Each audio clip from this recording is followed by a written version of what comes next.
नमस्कार, मैं हूं संजय शर्मा। आप देख रहे हैं 4PM न्यूज नेटवर्क। आज से लगभग 6 महीने पहले सबसे पहले 4PM ने खुलासा किया था कि पश्चिम बंगाल की मुख्यमंत्री ममता बनर्जी उत्तर प्रदेश में आएंगी, अखिलेश यादव को ताकत देने के लिए लोगों से अपील करेंगी, अखिलेश यादव को समर्थन देने की बात कहेंगी। ममता बनर्जी लखनऊ आ गईं। अखिलेश यादव का और ममता बनर्जी का रिश्ता बहुत अपनत्व वाला है। वो सिर पे हाथ रखती हैं, ममता बनर्जी उनको बाहों में लेती हैं, जैसे कोई माँ और बेटे का रिश्ता होता है। अखिलेश यादव और ममता बनर्जी का रिश्ता इस तरह नजर आता है।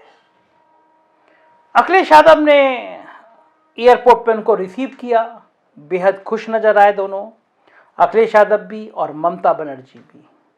प्रेस कॉन्फ्रेंस, उनका उद्बोधन, अखिलेश को समर्थन देने की अपील, सब कुछ होगा। और इन सब के बीच में एक बात साबित होगी कि उत्तर प्रदेश का चुनाव सिर्फ उत्तर प्रदेश का नहीं बल्कि देश का भविष्य तय करने जा रहा है।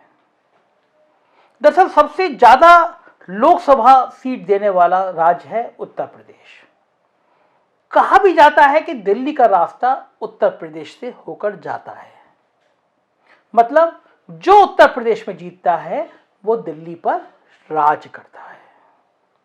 भारतीय जनता पार्टी ने बम्पर तरीके से लोकसभा की सीटें जीती थी, मगर 2017 से 2022 के बीच गंगा में बहुत सारा पानी बह गया।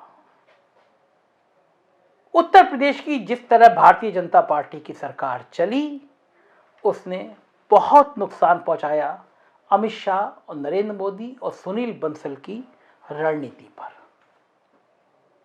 6 महीने पहले कोई अंदाजा नहीं कर रहा था। लोग पूछ रहे थे कि अखिलेश यादव कहां हैं, वो निकल क्यों नहीं रहे हैं, वो लोगों से बात क्यों नहीं कर रहे हैं, वो पब्लिक पे क्यों नहीं जा रहे हैं। तब अखिलेश यादव व्यूह रचने में बिजी थे कि किस जनपद में कौन पिछड़ी जाति का नेता है, कौन प्रभावशाली नेता है और क्या उसको संदेश देना है। भारतीय जनता पार्टी पहली बार ओवर कॉन्फिडेंस में उत्तर प्रदेश का चुनाव, उत्तर प्रदेश की सरकार बनाने से दूर रहने जा रही है। आज के हालात में सिर्फ 4-5 महीने में सारा सीन बदल गया।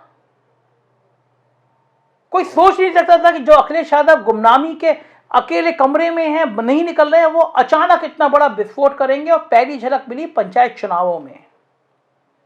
जब से पंचायत चुनाव की शुरुआत हुई है, इतने 20-25 साल हो गए, मैंने पहली बार देखा कि रूलिंग पार्टी पंचायत चुनाव में इतनी बुरी तरह हार जाए। जब समाजवादी पार्टी बंपर तरीके से जीती तो लोगों को लगा ये क्या हो गया, समाजवादी पार्टी इतनी बड़ी जीत कैसे हासिल कर सकती है।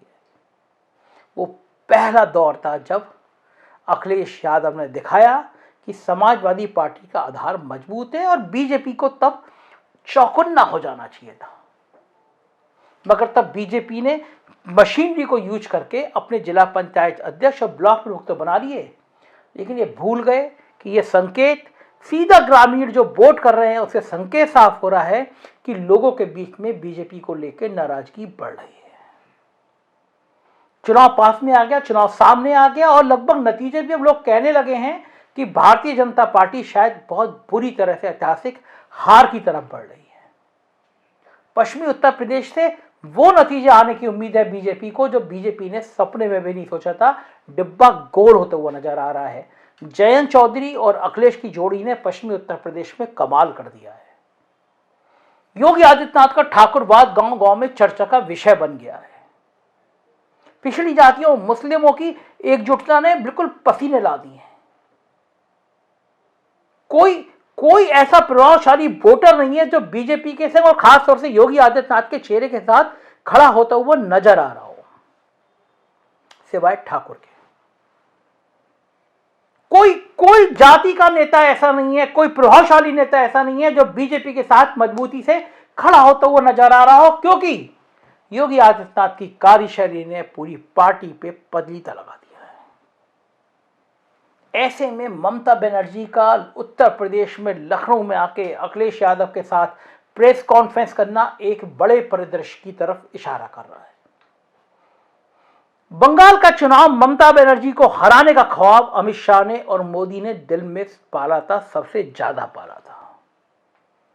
मैं पिछले 14 से अब तक यानी 8 साल से अगर मैं जितना नरेंद्र मोदी और अमित शाह की राजनीति को पढ़ पा रहा हूं, उसमें साफ है कि अगर ये दोनों नेता शायद देश में सबसे ज्यादा किसी से चिढ़ते हैं तो वो ममता बनर्जी है। ममता बनर्जी ने जिस तरह इन दोनों नेताओं को चैलेंज दिया, उससे ये दोनों नेता तिलमिला गए हैं। और सबसे ज्यादा परेशानी की बात है, ये ममता बनर्जी को नुकसान नहीं पहुंचा पा रहे हैं। ममता बनर्जी भी समझ रही है कि 2024 तक आते आते अगर यही हाल रहा, देश में बेरोजगारी इतनी बढ़ी रही, देश की अर्थव्यवस्था इतनी खराब रही, तो 2024 में एक नया मोर्चा खड़ा हो सकता है देश में। वो उन सभी क्षेत्रीय दलों को मजबूत करने के लिए, वो उन सभी क्षेत्रीय दलों को साथ लाने की वकालत करने के लिए अभी से पूरे देश के दौरा करने में जुट गई हैं, जो दिल्ली में एक बहुत बड़ी भूमिका अदा कर सके। और ऐसे में अखिलेश यादव एक बड़ा नाम है।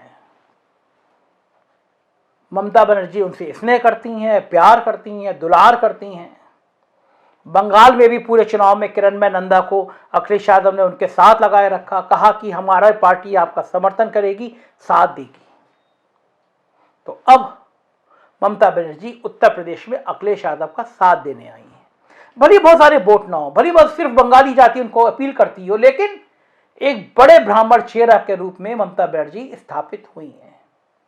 जिस तरह मंच में उन्होंने दुर्गा सप्तशती का पाठ करके एक संदेश दिया और कहा कि मैं ब्राह्मण हूं, उसने पार्टी को पसीना छुड़ा दिया। ब्राह्मणों में ममता बनर्जी को लेकर सॉफ्ट फीलिंग पैदा हुई। साथ ही ममता बनर्जी की जो ईमानदार, दमदार, बेदाग छवि है, वो कहीं ना कहीं वोटरों को बहुत लुभाती है। उनको बोलने का स्टाइल लोगों को बहुत पसंद आता है।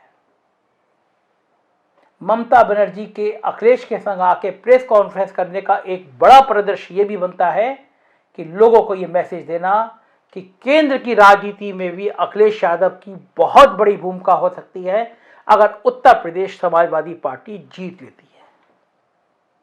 अखिलेश यादव के पिता की एक समय में वो हैसियत थी कि वो देश के प्रधानमंत्री को तय कर पाने की मुख्य भूमिका में आ गए थे। ममता बनर्जी चाहती हैं कि अखिलेश भी अपने पिता की तरह देश की राजनीति में इंपॉर्टेंट रोल अदा करे। ममता बनर्जी की उत्तर प्रदेश में एंटी मोदी शाह को तो दर्द दे रही है, लेकिन समाजवादी पार्टी के कार्यकर्ताओं में करंट पैदा कर रही है। हमारी निगाह रहेगी कि ममता बनर्जी और समाजवादी पार्टी के बीच में क्या अलायंस होता है, क्या बातें होती हैं, क्या रणनीति बनती है, हम आपको बताते रहेंगे। देखते रहिए 4PM न्यूज नेटवर्क। यही वो चैनल है जो सच और सिर्फ सच बताएगा। Thank you.